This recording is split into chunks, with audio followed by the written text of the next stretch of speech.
नमस्कार, मी अमित काळे. न्यूज डंकामध्ये आपलं मनापासून स्वागत करतो. उत्तर प्रदेशच्या बरेलीमध्ये अलीकडे घडलेली हिंसा अचानक घडलेली घटना नव्हती. पोलिसांच्या तपासात उघड झालं की हे एक षडयंत्र होतं, नियोजित कट होता. आय लव्ह मोहम्मद पोस्टर हा एक फक्त बहाणा होता. या दंग्यासाठी सुमारे 5,000 जणांची फौज तयार करण्यात आलेली होती आणि हे उपद्रवी शहरातील 390 मशिदींमध्ये ठेवण्यात आलेले होते आणि त्यांच्याकडे आधीपासूनच शस्त्र होती. पोलिसांच्या सतर्कतेमुळं शहर वाचलं, तरी काही ठिकाणी एकाच वेळी हिंसा पसरली. तपासात समोर आलं की या कटासाठी बिहार आणि पश्चिम बंगालमधून मोठ्या प्रमाणावर लोक शहरात बोलवण्यात आलेले होते. या बाहेरून आलेल्या लोकांना शहरातील वेगळ्या वेगळ्या भागात जबाबदाऱ्या सोपवण्यात आलेल्या होत्या. हिंसेच्या दिवशी नमाजच्या वाहनावर मोठी गर्दी रस्त्यावर उतरली.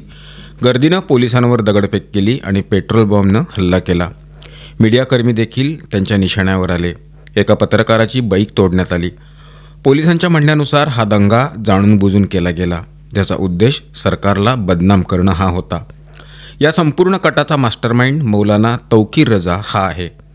पोलिसांच्या मते त्यानं 2010 सारखा पुन्हा शहरात दंगा पसरवण्याचा प्रयत्न केला. पोलिसांनी तौकीर रजा आणि त्याच्या पार्टीच्या 10 नेत्यांना अटक केलेली आहे. त्यात नदीम आणि शमशाद हे देखील आहेत.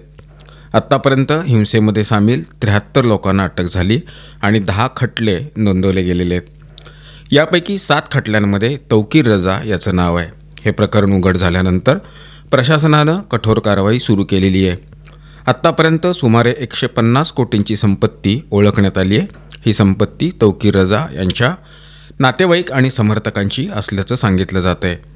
तौकीर रजाच्या नातेवाईक फरहत हॉटेल स्कायलार्क सील करण्यात आले. त्यानंतर त्याचा नातेवाईक अरीफचा लॉन आणि हॉटेलही सील करण्यात आले.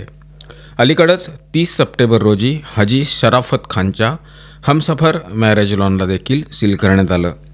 याशिवाय तौकीर रजाच्या एका नातेवाईकाच्या संपत्तीवर बुलडोजर चालवण्यात आला आहे.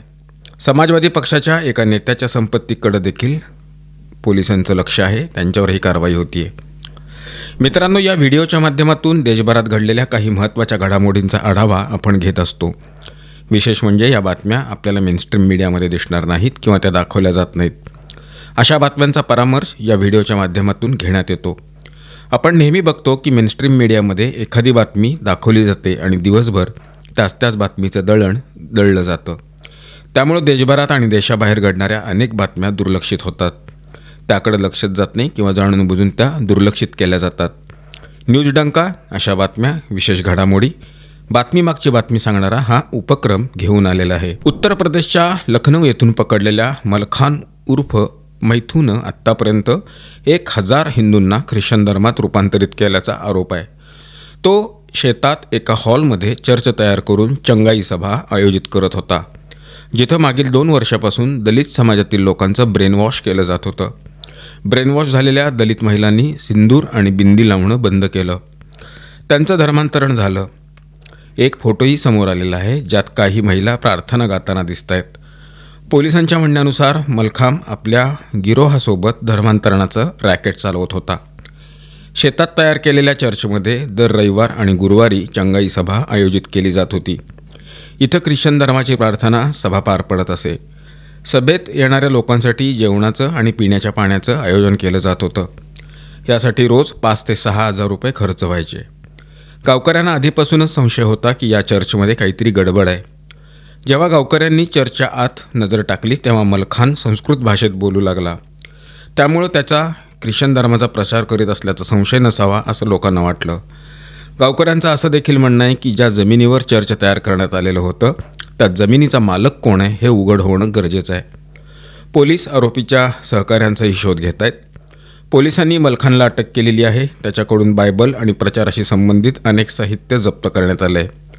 पोलीस आता मलखानच्या बँक खात्यांची तपासणी करत आहेत. त्याची 2 स्वतंत्र बँक खाती आहेत. पोलिसांना या प्रकरणात परदेशी निधीचा सुद्धा संशय आहे. केंद्र सरकारनं भारत आणि भूतान यांच्यातील रेल्वे लाईनची ऐतिहासिक घोषणा केली आहे. हा भारत भूतानमधील पहिला सीमापार रेल्वे प्रकल्प असेल. हा मेक इन इंडिया मोहिमेचा एक भाग आहे. केंद्रीय मंत्री अश्विनी वैष्णव आणि परराष्ट्र सचिव विक्रम मिस्त्री यांनी सांगितलं की या नवीन रेल्वे लाईनची एकूण किंमत 4,033 कोटी रुपये आहे. ही लाईन समत्से आणि गेलेफू औद्योगिक शहरांना जोडेल. या भारतीय रेल्वे प्रकल्पाद्वारे पश्चिम बंगालमधील बनरहाट आणि आसाममधील कोकराझार देखील जोडलं जाणार आहे. परराष्ट्र सचिव विक्रम मिस्त्री यांनी सांगितलं की हे प्रकल्प दोन्ही देशांमधील रेल्वे संपर्काचीही पहिली साखळी आहे. त्यांनी सांगितलं, भारत आणि भूतान यांच्यातील रेल्वे संपर्क स्थापनेसाठी हे एक मोठं नवीन पाऊल आहे. भूतानच्या परराष्ट्र सचिवांनी दिल्ली भेटीदरम्यान औपचारिक करारावर स्वाक्षरी केली आणि या प्रकल्पासाठी MOU मागील वर्षी मार्चमध्ये पंतप्रधान नरेंद्र मोदी यांच्या भूतान भेटीदरम्यान ठरवलेलं होतं. केंद्रीय मंत्री अश्विनी वैष्णव यांनी सांगितलं, एकूण रेल्वे मार्गाची लांबी सुमारे 90 किलोमीटर आहे, ज्यापैकी 89 किलोमीटर रेल्वे नेटवर्क तयार केलं जाईल. भारत भूतानचा सर्वात मोठा व्यापारिक भागीदार आहे आणि भूताननं बहुतांश शुल्कमुक्त व्यापार भारतीय बंदरांमार्गे होतो. त्यामुळं भूतानच्या अर्थव्यवस्थेचा विकास करण्यासाठी आणि लोकांना जागतिक नेटवर्कपर्यंत सहज पोहोच देण्याकरता उत्कृष्ट रेल्वे व्यवस्था आवश्यक आहे. भूतानला भारतीय रेल्वे नेटवर्कच्या 1,50,000 किलोमीटरपर्यंत पोहोच मिळेल. बनरहाट समत्से रेल्वे लाईन 3 वर्षात पूर्ण होईल. कोकराझार गेलेफू रेल्वे लिंक 4 वर्षात विकसित होईल. या लाईन्स वंदे भारत ट्रेनच्या विद्युतचलित तंत्रज्ञानानुसार तयार केल्या जातील. संपूर्ण खर्च भारत सरकार करेल. तसंच सर्व ट्रेन कोच तंत्रज्ञानही देशात तयार केलं जाईल. या प्रकल्पामुळं भारत भूतान आर्थिक, सामाजिक, सांस्कृतिक आणि सामरिकदृष्ट्या जवळ येतील.